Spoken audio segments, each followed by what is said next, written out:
All of you for attending second of our two public input meetings. Last meeting was held on Monday at Elliott Junior High School.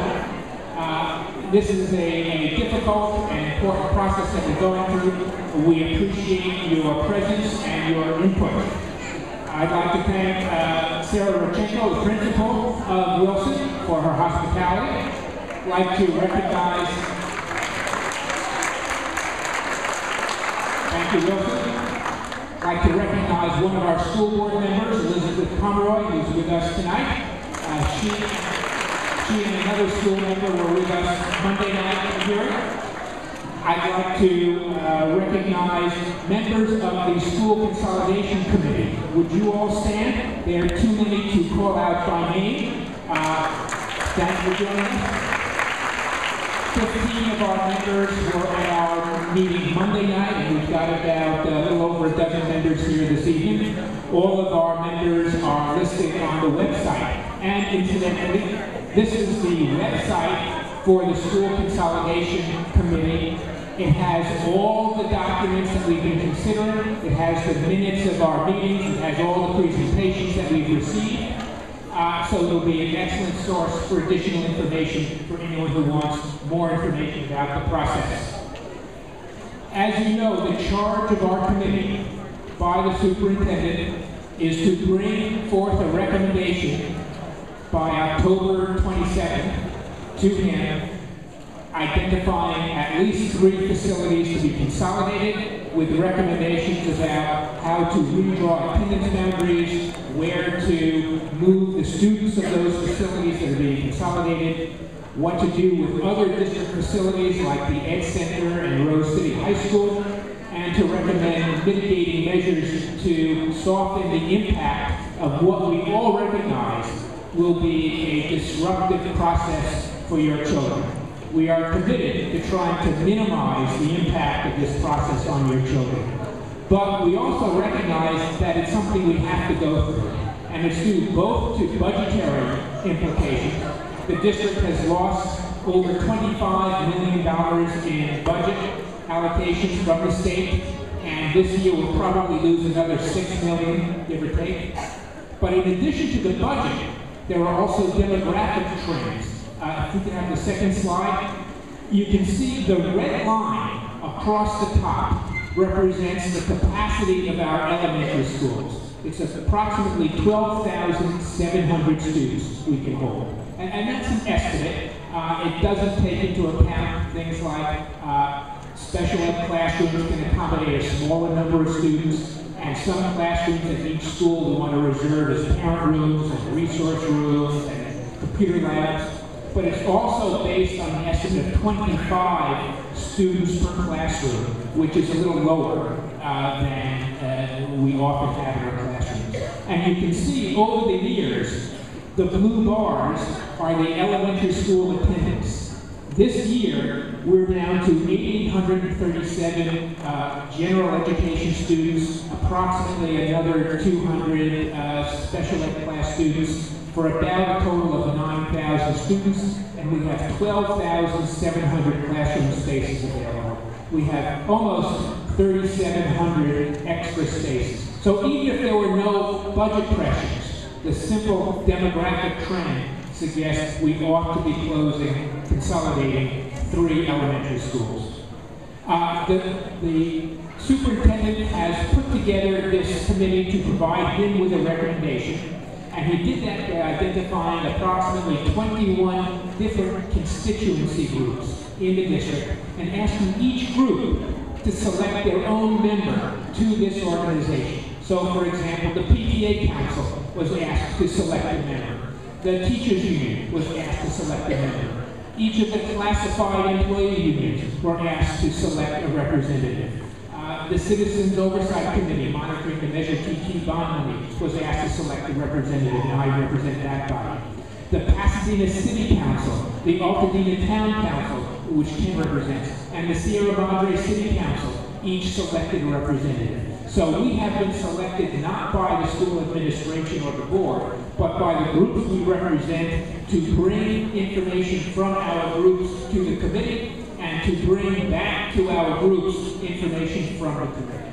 So this group of 21 folks have been meeting since early September, and we've looked at information such as the physical facilities of the sites, we've looked at demographic trends, we've looked at academic achievement and special programs, we've looked at financial implications, operating costs and overhead, busing patterns, and then we've had last Monday's meeting and today's meeting, this evening's meeting, and we are charged with bringing back a recommendation to the superintendent on identifying at least 3 facilities to consolidate and recommendations what to do, where to move the students, and what to do with things like the district office, the Ed Center, Rose City High School, and so on. The schedule, we're tasked with bringing back a recommendation to the superintendent by October 22nd. The superintendent will review that recommendation with his executive council, and he will bring a recommendation to the Unified School District's Board of Directors approximately November 9th. They will have meetings at each of the sites that are recommended for consolidation. The board will have a study session, and the board hopes on Tuesday, November 23rd, to make a final decision. So we want to emphasize that our committee will be making a recommendation to the superintendent. The superintendent can accept, can modify, can go in an entirely different direction in our recommendation. And he will then bring a recommendation to the board of directors, the elected board for the Pasadena Unified School District, and they, after a study session and after public hearings, will be making the final decisions in time for open enrollment, well before the beginning of open enrollment, so parents will know what will be the fate of these schools for the 2011-2012 school year. And again, I would emphasize, any of the recommendations we make won't affect schools this year. This is all looking toward the next school year, starting August 2011 or September 2011. Okay. For your information, the committee has begun wrestling with this, has reached some very tentative conclusions. At our meeting last Saturday, we identified Loma Alta School as one of those more likely to be on the list of those consolidated. We identified Roosevelt and Field as schools that may be less likely to be on the list to be consolidated, but we have made no final decisions. We have gotten no further in our deliberations. And part of the reason for having these hearings is to allow you to express your opinions and to inform us of any information you think we haven't heard before. The format for this evening will be, we have assigned cards. Number 1 for each of the schools, number 2 for each of the schools, and so on, so that each school has an opportunity to be heard without necessarily waiting to the very end or inconveniencing the parents of those schools who don't want to stay to the bitter end. And Monday's meeting was scheduled to go from 6:30 to 8:30, and we wrapped up about 9:45. We had over 70 people providing comments. We ask that you restrict your comments to 3 minutes. We ask that we not have demonstrations from the audience. We will ask for people to stand if they're in agreement with the comments of a particular speaker, so we can get a sense of how many agree with that particular thrust.